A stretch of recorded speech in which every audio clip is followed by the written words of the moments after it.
우리가 데살로니가 전서를 볼 때 이 데살로니가 교회가 어떻게 생겼었는지를 봤죠. 이 데살로니가 교회가 생겨난 것은 정말 기적입니다. 사도행전 17장에 보니까 바울이 새 안식일 동안 이 데살로니가 지역에 머물렀다 이야기하거든요. 새 안식일, 우리로 치면은 주일 3번, 주일 3번을 지내는 동안에 바울이 복음을 전했고 그리고 떠납니다. 그런데 거기에 교회가 생긴 겁니다. 교회가 생겼는데 이 교회가 얼마나 건강하고 얼마나 아름다웠던지 성도들의 삶들이 소문이 나기 시작하는데 이 온 그리스 지역에 소문이 났다라고 이야기합니다. 그런데 이 소문 나기까지 이 기간이 얼마 걸렸을까요? 교회가 세워지고 동네의 소문, 그러니까 이 도시 정도가 아니라 그리스 전 지역에 소문이 나기까지 얼마나 걸렸을까요?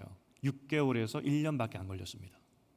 완전히 새롭게 시작한 교회인데 온 동네뿐만 아니라 그리스에 소문이 났다는 겁니다. 우리의 지도를 한번 보여주시겠습니까? 얼마나 크게 소문이 났는지 지도를 보면서 한번 보겠습니다. 데살로니가 교회가 저기 있으면 그 데살로니가 위가 마케도니아 지역입니다. 그리고 데살로니가 교회를 중심으로 아래쪽을 아가야 지역이라고 합니다. 그러니까 북쪽으로는 마케도니아, 남쪽으로는 아가야 지역에 소문이 다 났다라고 데살로니가 전서에서 바울이 이야기했는데 지도를 놓고 보니까 그리스 전 지역에 소문이 났다는 겁니다. 그 기간이 얼마 걸렸다고요? 6개월에서 1년. 그런데 이 교회가 생겨난 지 그 기간이 얼마 됐다고요? 바울이 얼마나 사역했다고요? 단 3주. 놀랍죠? 이게 데살로니가 교회 성도들의 모습이었습니다. 얼마나 정결했던지, 얼마나 거룩했던지, 얼마나 하나님을 향한 열심이 그렇게 특심이었던지 상상이 되십니까? 그런 데살로니가 교회였습니다. 그런데 데살로니가 전서라는 편지를 쓰게 됩니다. 6개월에서 1년 정도가 지난 후에 문제가 있으니까 썼겠죠. 특별히 데살로니가 전서라는 책은 바울이 첫 번째로 쓴 편지입니다. 첫 번째로 쓴 편지. 첫 번째로 데살로니가 교회에 대해서 편지를 쓰는데 어떤 문제가 있다는 겁니다. 급성장을 했는데 그리고 온 그리스에 소문이 다 났는데 어떻게 문제가 발생했지? 어떤 문제일지? 라는 질문이 들죠. 그게 우리가 예전에 보았던 데살로니가 전서의 내용들이었습니다. 핵심으로 한 단어로 요약을 하라 그러면 데살로니가 전서, 그 데살로니가 교회가 처했던 문제가 뭐냐면 재림입니다. 재림. 예수님께서 다시 오신다는 그 사실. 그러니까 여러분, 이 데살로니가 교회가 바울이 3주간 있으면서 많은 교리, 많은 성경의 내용을 가르쳤겠지만 이 교회가 특별히 마음 가운데 도전받고 마음의 중심에 두었던 교리가 뭐냐라고 했을 때 데살로니가 교회 전서를 쭉 살펴보면 재림 교리였다라고 봅니다. 예수님이 반드시 오신다. 이 교회 사람들이 예수는 오신다라는 그것을 철석같이 믿고 열심히 신앙생활 했다는 것을 데살로니가 전서에서 볼 수 있는 거죠. 그런데 이게 문제가 생겼다는 겁니다. 먼저 이 재림 교리를 붙잡는 것이 왜 중요한지 이게 한국 교회에서도 잘 드러납니다. 한국 교회가 폭발적으로 성장했죠. 그런데 이 한국 교회의 폭발적인 성장 이유를 뭐라고 학자들이 이야기하냐면 초대교회와 같은 재림신앙을 가지고 있었기 때문에 한국교회가 성장했다라고 말을 합니다. 이 재림에 대한 신앙이 왜 중요하냐면 예수께서 다시 오신다. 우리 장로님 기도하셨지만 일부 때에도 집사님께서 똑같이 기도하셨습니다. 기도문을 공유하는 건 아닌 것 같은데 뭐라고 기도하셨냐면 나그네, 이 땅의 나그네, 그리고 하나님의 나라 본향. 이 재림이 우리에게 주는 신앙의 유익이 뭐냐면 우리로 하여금 이 땅은 나그네다.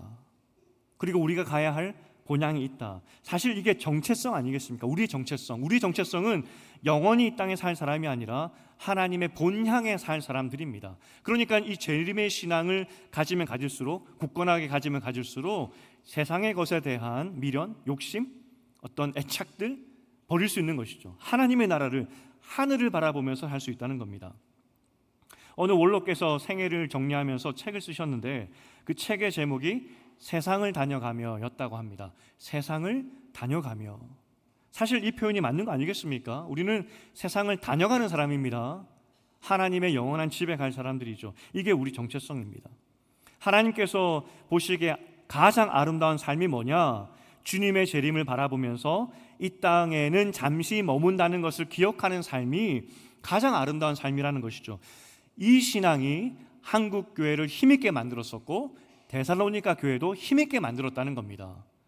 땅의 것이 중요한 것이 아니라 하늘 것을 바라보게 만들었기 때문에 그렇다는 것이죠. 느끼셨는지 잘 모르겠지만 저도 나그네라는 단어를 굉장히 많이 씁니다. 나그네. 주님 앞에 서는 날이 있다는 것입니다. 그래서 저의 사역의 목표, 제 꿈이 뭐냐면 모든 공동체에서 제가 제 사역의 목표, 이걸 항상 한결같이 말했던 것이 있습니다. 우리는 언젠가는 주 앞에 서게 될 것인데, 언젠가는 주 앞에 서서 주님을 만날 날이 있을 것인데, 주 앞에 서는 날에 칭찬 많이 받는 성도의 삶을 살도록 돕는 것이 저의 사역의 목표라는 겁니다. 하늘을 보도록 만드는 것이죠. 데살로니가 성도들은 하늘을 바라보며 살았습니다. 그런데 이 재림 신앙을 잘 가지고 있었는데 문제가 생겼다니까요. 어떤 문제일까요? 이 데살로니가 성도들이 예수는 오신다, 하늘을 바라보고 살자라고 살았는데 어떤 문제가 발생하냐면 궁금증이 든 겁니다. 언제 오시지? 이거였습니다. 예수님이 오신다고는 하는데 하늘나라를 바라보며 살아가고 있는데 언제 오시지? 였습니다. 근데 사실 한번 잘 생각해 보십시오. 굉장히 웃긴 상황입니다. 왜냐하면 이 사람들은 지금 예수 믿은 지 겨우 6개월 혹은 1년 된 사람들입니다. 예수님을 기다린 지 이제 길어야 1년 기다렸는데 언제 오시지? 이러고 있는 겁니다. 우리는 별로 안 궁금한데, 우리는 오랫동안 신앙생활 했는데도 예수님 언제 오시지 별로 궁금하지 않은데 이 초보 예수쟁이들은 1년 정도 기다려보더니 언제 오시지? 참 성격 급하죠. 언제 오시지? 이게 교회 질문이 든 겁니다. 그래서 바울이 그 답으로 데살로니가 전서를 쓰게 된 것입니다. 바울의 답이 뭐였냐면 언제, 그 때가 중요한 것이 아니다. 예수님은 도둑같이 오신다. 그때는 하나님께 있다는 거죠. 묻지 말라는 겁니다. 하나님께 속한 것이 있기 때문에 알 수도 없다는 겁니다. 다만 재림을 기다리는 성도의 자세가 중요하다. 현재를 충실히 사는 것이 재림을 기다리는 바른 삶의 자세다. 구원받은 자, 하나님의 자녀들의 합당한 삶의 자세. 예수님이 반드시 오시기 때문에 대충 사는 것이 아니라 반드시 오실 그날 하나님 만나서 부끄럽지 않도록 현재를 충실히 살라. 그것이 바울의 답이었습니다. 이걸 데살로니가 전서 4장 2절과 11절에 잘 나타나 있는데 제가 쉽게 의미를 살려서 이렇게 번역을 했습니다. 2절과 11절을 함께 읽어보겠습니다. 시작. 여러분은 어떻게 살아야 하는지에 대해서 우리에게서 배워서 알고 있습니다. 그리고 우리가 여러분에게 가르쳐 준 것처럼 조용하게 살기를 힘쓰고 자기 일에 최선을 다하고 자기 손으로 열심히 일하십시오. 이것이 재림을 바라는 성도의 삶의 자세다라고 데살로니가 전서에서 설명해 주고 있는 겁니다. 조용히, 싸우지 말고 평화롭게, 그리고 열심히 내 손으로 일하는 것이죠. 그래서 데살로니가 전서가 언제 오시냐의 문제였다면, 그러면 후서가 쓰였습니다. 어떤 문제가 있으니까 후서가 또 쓰였겠죠. 그러면 데살로니가 후서는 어떤 문제였을까요? 성도로서 재림을 기다리면서 열심히 살았는데 그렇게 한 6개월 정도 살아봤더니 문제가 생긴 겁니다. 어떤 문제였느냐? 그렇게 예수 믿는 사람처럼 합당하게 살았더니 삶에 고난과 핍박이 오는 겁니다. 오늘 우리가 읽었지만 너희가 당한 고난과 핍박 우리가 들었다 이야기를 합니다. 아니, 예수님이 언제 오시는지도 궁금해서 질문을 던졌는데 거기에 대한 답은 얻었지만, 그래서 현실을 살라 해서 열심히 살았더니 이제는 고난이 오는 겁니다. 그래서 이 초보 예수쟁이들에게 문제가 발생한 거죠. 근데 상황이 참 야속합니다. 하나님께 참 야속하죠. 아니 이제 열심히 살려고 하는, 그래서 너무나 성실하게 잘 살아서 온 그리스 지역에 소문이 다 난 그런 모범적인 초보 예수쟁이들인데, 아니 하나님은 왜 그들에게 또 고난을 주셨을까? 야속하죠. 또 신기하기도 합니다. 아니 도망갈 법도 한데 이들은 지금 바울에게 도움을 요청하는 거 아니겠습니까? 어떻게 해야 됩니까? 초보 기독교인들이 짧은 기간 가운데 신앙의 여정에 나온 질문들인데 사실 우리의 질문들이기도 하고요. 이제 바울의 답입니다. 바울이 뭐라고 답을 하냐면 5절에 보니까 예수 믿으면 원래 고난이 따라온다라고 시작을 합니다. 왜냐하면 세상과 다르기 때문에 원래 고난이 있을 수밖에 없다는 겁니다. 그리고 굉장히 역설적인데 이렇게 설명을 합니다. 예수가 온다는 것, 재림을 너희들이 기다리고 있지, 예수가 오신다는 것을 학수고대하고 있지, 예수가 오신다는 결정적인 증거가 뭐냐? 그런데 예수가 오신다는 결정적인 증거는 너희가 고난받는 거야 라고 이야기합니다. 무슨 말이냐면 고난을 당했느냐? 그런데 그것이 무슨 의미냐면 예수가 온다는 사인이야. 너희가 고난받기 때문에 예수가 오는 것이야. 이렇게 설명하는 것이죠. 고난은 즉 예수님의 재림의 그 사인인데, 왜냐하면 고난이 있다는 것은 누군가가 고난을 준 거 아니겠습니까? 고난을 줬을 때 하나님이 눈을 감고 가만히 있다는 게 아닙니다. 고난을 준 사람들, 세력들에 대해서 하나님께서 심판하실 것인데 그 심판은 언제 이루어집니까? 재림 때. 그러니까 너희가 고난받기 때문에 하나님께서 그 고난 준 세력들을 심판하기 위해서 반드시 예수가 온다. 그러니 고난 받을 때 너희는 예수가 오시는구나, 그렇게 생각하라라고 이야기하고 있는 것이죠. 좀 더 쉽게 설명을 이어가고 있는데 5절과 7절입니다. 공의의 하나님, 이렇게 설명합니다. 공의. 하나님은 고난 주는 사람들에 대해서, 악한 사람들에 대해서 눈 감고 있지 않겠다는 겁니다. 하나님의 성품상 반드시 심판한다는 것이죠.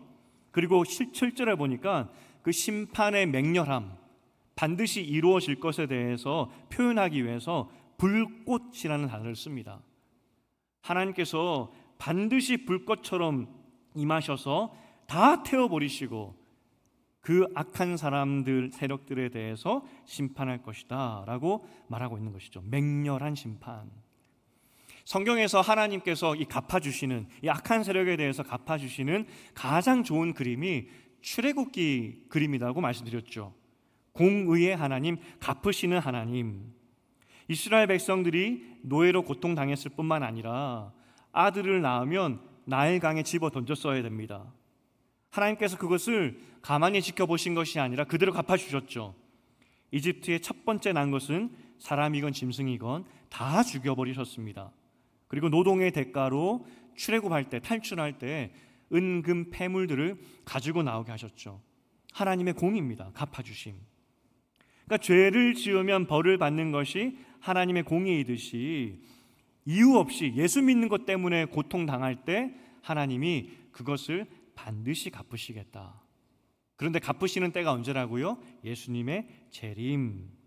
그렇기 때문에 약간 이상하게 들 수 있지만 성도들에게는 이 고난을 즐길 수밖에 없는 겁니다. 내가 고통당하면 예수님께서 오시는구나. 내가 애매하게 예수님 믿는 것 때문에 핍박을 당하면 예수님께서 갚아주시러 반드시 오시겠구나. 이렇게 해석을 해야 된다는 것이죠. 이게 역설이라는 겁니다. 하나님의 공의의 진노가 쌓이고 만약 이 의미를 사탄이 안다면, 제가 만약에 사탄이라면 성도들을 안 괴롭힐 것 같습니다. 왜냐하면 괴롭히면 괴롭힐수록 예수님께서 이 괴롭힘을 심판하기 위해서 재림하시는 날이 가까우기 때문에 제가 사탄이라면은 성도들 가만히 냅둘 것 같습니다. 어쨌든 우리가 여기서 생각해 봐야 될 것이 데살로니가 교회는 핍박을 받았다는 사실입니다. 이 핍박이라는 것이 피부에 잘 와닿지 않는 것 같아서 제가 책을 2권 소개해 드리려고 합니다.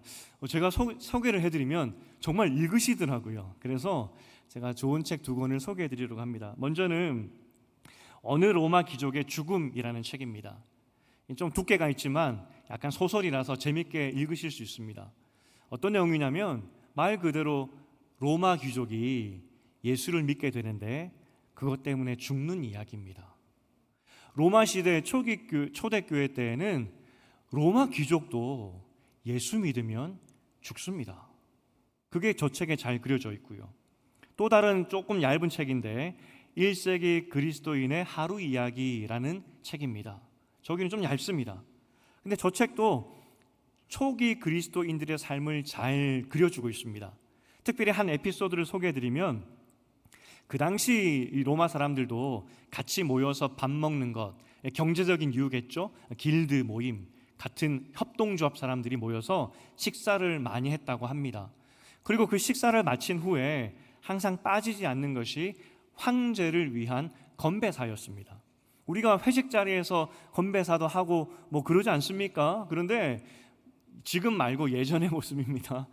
건배사를 하는데 그런 어떤 건배사 정도가 아니라 로마 시대 때의 건배사는 황제를 신성시하는 건배사였습니다. 우리 황제께서 우리를 보살펴 주셔서 우리가 이렇게 평화합니다.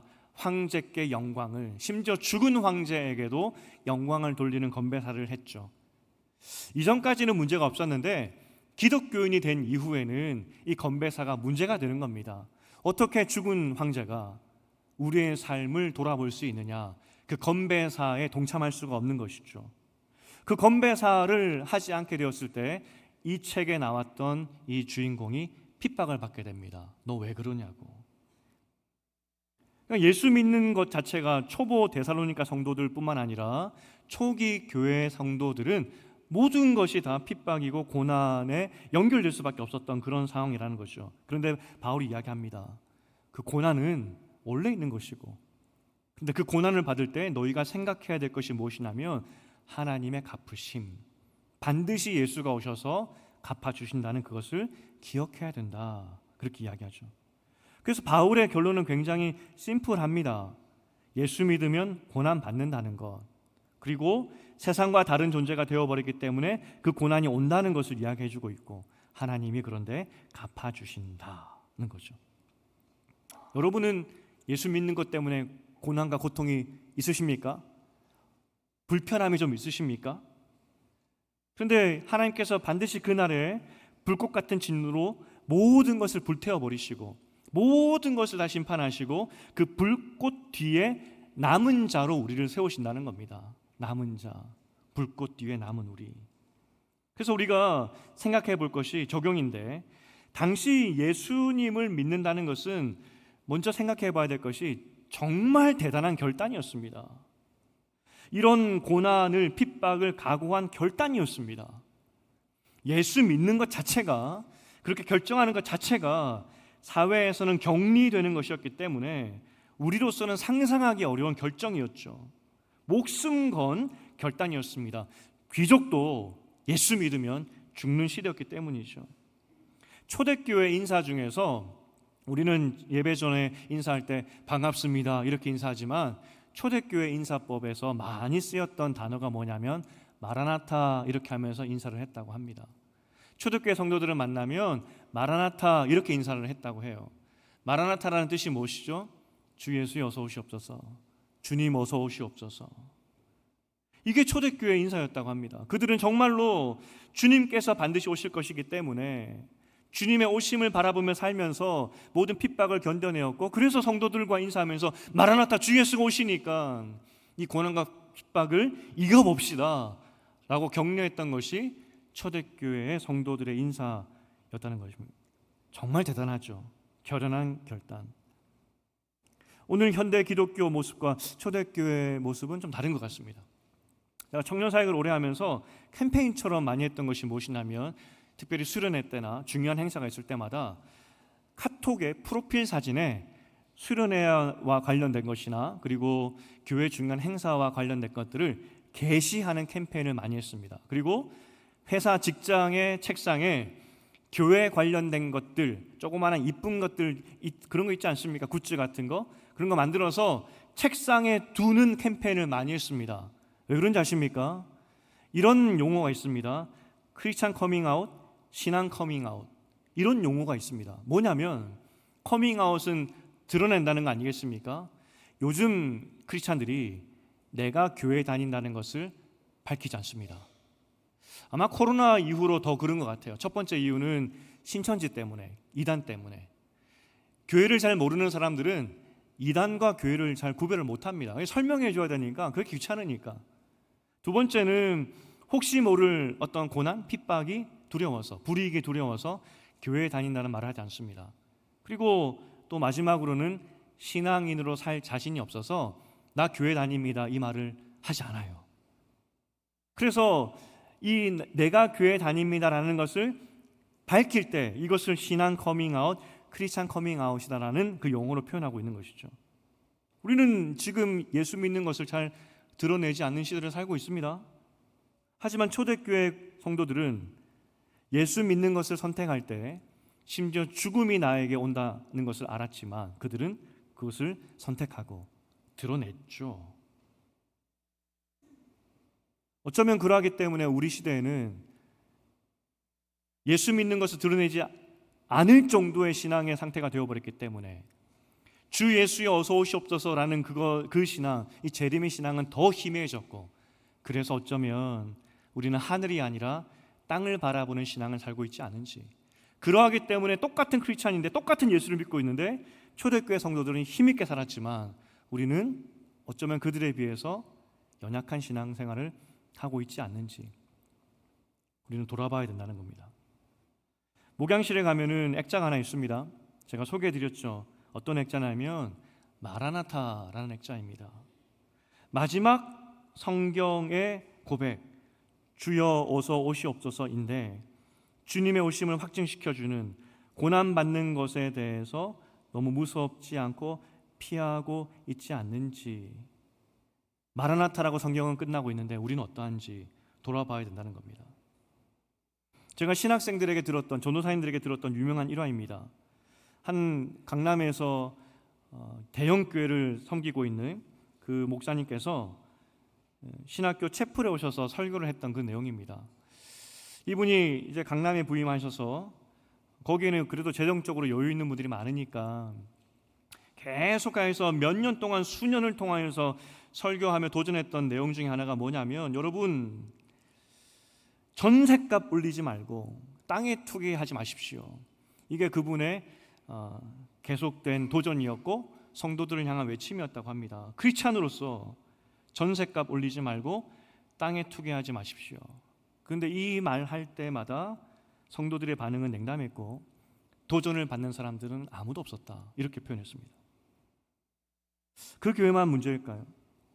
우리가 예수님의 오심을 바라보면서 고난받기를 두려워하지 않는 삶을 살고 있는지, 예수님 때문에 불편을 감수하는 삶을 살고 있는지, 하늘을 바라보며 삶을 살고 있는지 우리는 돌아봐야 된다는 겁니다.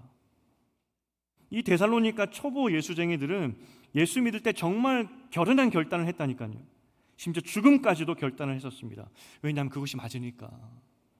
예수님 반드시 오실 것이고 그날에 우리가 주 앞에 서서 하나님 앞에서 얼굴과 얼굴을 마주하게 될 것인데 그때 나는 무엇을 이야기할 수 있을까?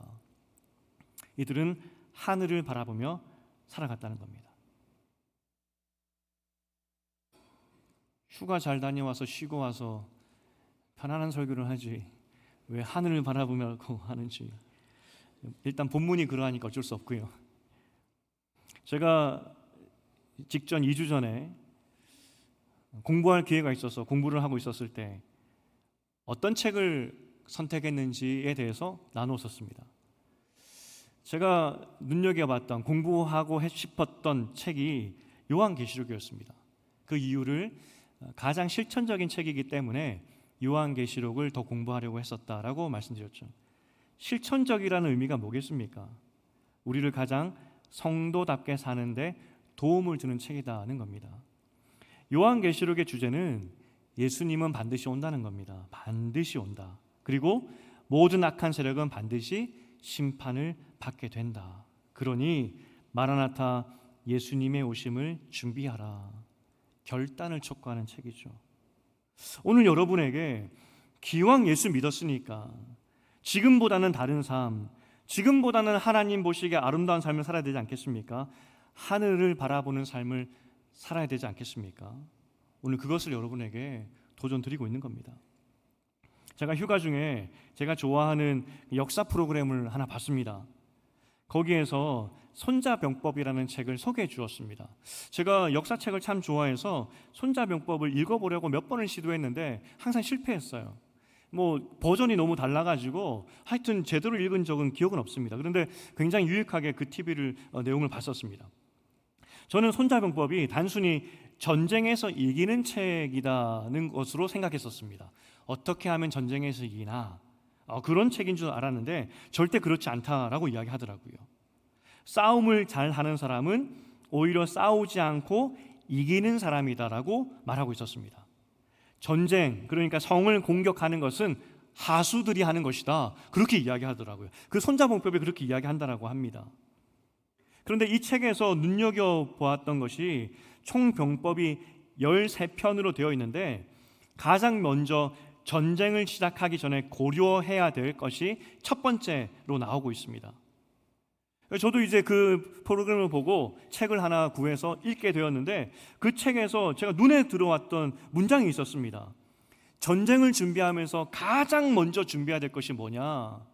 여러분, 전쟁 앞에서 제일 먼저 준비해야 될 것이 뭐라고 생각하십니까?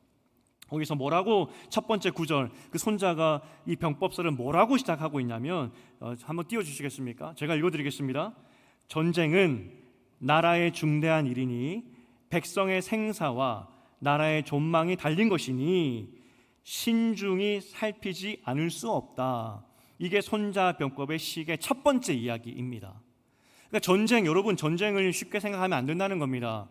가면 피를 흘리는 것이고 누군가는 죽어야 되고 심지어 나뿐만 아니라 내 민족, 내 나라가 망할 수 있기 때문에 전쟁을 시작하기 전에 이 전쟁을 해야 될지 말아야 될지 신중하게 고민하고 고민해봐라. 이것이 이 손자병법 첫 번째 구절이더라고요.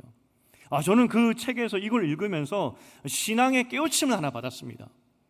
이게 무슨 말이냐면 세상 사람들도 전쟁을 할 때, 목숨이 걸린 전쟁을 할 때 이 전쟁을 해야 될지 말아야 될지 고민하고 고민해봐라. 이것이 손자병법의 첫 번째 계책이었습니다. 여러분, 예수 믿는 것, 기독교인이 된다는 것은 그 당시에 손자가 전쟁을 일으킬 때 이 정도 고민해보라는, 이 정도 고민보다 훨씬 더 깊은 고민이었습니다. 무슨 말이냐면 앞서 계속 이야기했지만 그 당시에 예수 믿는 것을 선택하는 것은 나뿐만 아니라 내 가족과 내 가문이 멸망할 수도 있는 것입니다. 그럼에도 불구하고 이 초보 예수쟁이들은 예수가 재림할 것이 확실하기 때문에, 그것이 너무나 분명하기 때문에 아무리 고민하고 고민해봐도 내가 예수를 믿는 것을 선택하면 내가 죽을 수 있고 가문이 망할 수도 있지만 그들은 예수 믿는 것을 선택한 것입니다. 그것이 맞기 때문에. 아무리 고민해봐도 이것이 진리이기 때문에 그들은 목숨 걸고 예수 믿는 것을 선택한 것이죠. 그게 맞으니까. 예수 믿기로 결단을 했기 때문에, 그것이 진리라는 것을 그들은 확실히 믿었기 때문에, 그래서 그들은 하늘만 바라보는 삶을 살 수 있었던 것이고, 그래서 그들이 만든 교회는 온 그리스 지역에 소문이 날 수밖에 없었다는 겁니다. 예수 믿는 것은 결단입니다. 수많은 종교 중에서 선택하는 것이 아니라 원래 예수 믿는 것은 출발 자체가 결단입니다. 내 모든 것을 내려놓고 나는 하늘만 바라보겠습니다. 내 생명도 아깝지 않게 생각하고 나는 주님만 선택하겠습니다 하는 결단, 이것이 교회의 출발이었고 이것이 신앙의 출발점이라는 겁니다. 그런데 지금 이 시대 신앙의 출발선상이 너무나 쉽게 되어버렸어요. 그냥 선택이고 해도 되고 하지 않아도 되는 것 같은. 하지만 그렇지 않습니다. 오늘 바울이 이야기합니다. 예수님은 반드시 온다. 그러니 하늘을 바라보고 살아가라. 그런데 저는 오늘 본문을 읽으면서 바울의 맨 마지막 11절 12절의 기도의 내용이 눈에 들어왔습니다. 그렇게 초보 예수쟁이들이 그렇게 결단하고 생명 걸고 예수를 선택했을 때 고난이 왔습니다. 그 고난 오는 성도들에게 그렇게 설명을 했지만 마지막 11절과 12절이 바울의 마음이고 하나님의 마음이겠구나 싶었습니다. 우리 11절과 12절을 쉬운 성경의 버전으로 한번 읽어보겠습니다. 시작. 우리는 여러분을 위해 항상 기도합니다. 여러분을 부르신 하나님의 뜻대로 믿음 안에서 그분의 능력을 힘입어 더욱더 선한 일을 많이 할 수 있도록 기도합니다. 그렇게 되면 우리 주 예수 그리스도의 이름이 여러분을 통해 영광을 받고 여러분도 그리스도 안에서 영광을 누리게 될 것입니다. 이것은 하나님과 주 예수 그리스도의 은혜로 이루어지는 것입니다. 바울이 이렇게 결단한 성도들, 핍박 중에 있는 성도들을 향한 기도의 내용을 덧붙이고 있습니다. 하나님 마음이겠죠. 내용은 두 가지입니다. 하나님이 부르셨는데 하나님이 주시는 그 능력을 힘입어 여러분들이 더 큰 선한 일들을 많이 할 수 있기를 축복합니다. 두 번째는 그래서 하나님께 영광이 되고 여러분의 삶 가운데 하나님의 영광이 보여지기를 축복합니다. 이것이 바울의 마지막 기도였다는 겁니다. 하나님 마음이겠죠. 초보 예수쟁이들도 예수를 선택했습니다. 그런데 그렇게 선택했을 때 하나님의 능력이 그들에게 임하게 되었고, 예수 믿기로 목숨 걸고 선택했을 때 하나님의 능력이 임하여서 하나님께 영광이 되고 그들의 삶 가운데에는 하나님의 영광이 보여지게 되었다는 겁니다. 우리에게 필요한 것은 결단이고 선택입니다. 이후에는 하나님의 능력으로 임하실 것이고, 이후에는 그 능력을 통하여서 하나님께 영광이 되고 영광이 보여지는 삶으로 하나님이 이끌어 주신다는 겁니다. 여러분은 예수를 믿는 것에 대해서 결연하게 출사표를 던지는 마음으로 선택하시겠습니까? 이것이 바울의 도전입니다. 이제 말씀을 맺겠습니다. 휴가 중에 한 가지 반성한 것이 있습니다. 제가 사역자들에게 설교에 대해서 이것저것 이야기하면서 잔소리같이 이야기하는 것이 있는데, 설교는 30분만 해라, 그겁니다. 길어도 35분은 넘기면 안 된다라고 이야기를 하죠. 그런데 제가 계속해서 40분 설교를 하고 있습니다. 그나마 지금 많이 짧은 겁니다, 여러분. 제가 한참 때는 45분, 50분 설교를 매주 했었습니다. 휴가 중에 사역자들이 설교하는 것을 보는데 부탁한 대로 딱 30분만 하더라고요. 주일도 그렇고 금요일도 그렇고. 제가 그 모습을 보면서 성도님들의 밝은 얼굴이 상상이 됐습니다. 얼마나 좋아하실까 지금. 그래서 오늘 이를 악물고 30분에 맞춰보려고 지금 제가 애를 썼습니다.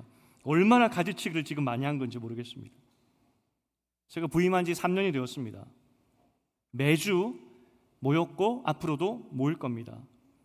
이 시간에 우리가 매주 점검할 것이 있는데 우리가 어디로 가느냐, 우리가 가야 할 곳이 어디 있느냐, 그것을 우리는 매주 점검할 겁니다. 11절과 12절에서 바울이 기도했던 그 마음으로 저는 계속 설교할 겁니다. 하나님, 어찌하든지 이 나그네 된 세상에서 우리 성도님들 하나님의 능력을 힘입어서 선한 일을 할 수 있도록 도와주시고 하나님께 영광이 되고 하나님의 영광을 누리는 삶 될 수 있도록 도와주시옵소서. 그 마음으로, 여러분도 그 마음으로 사셔야 됩니다. 이것이 재림을 기다리는 성도의 자세라는 것입니다. 간절히 축복하기는 하나님의 능력을 힘입어서 하나님께 영광이 되고 여러분 삶 가운데도 영광이 넘쳐나기를 주님의 이름으로 축복드립니다. 그래서 그날에 우리 주님의 얼굴을 볼 것인데 그날 하나님 앞에서 칭찬 많이 듣는 여러분 되시기를 주님의 이름으로 축복드립니다.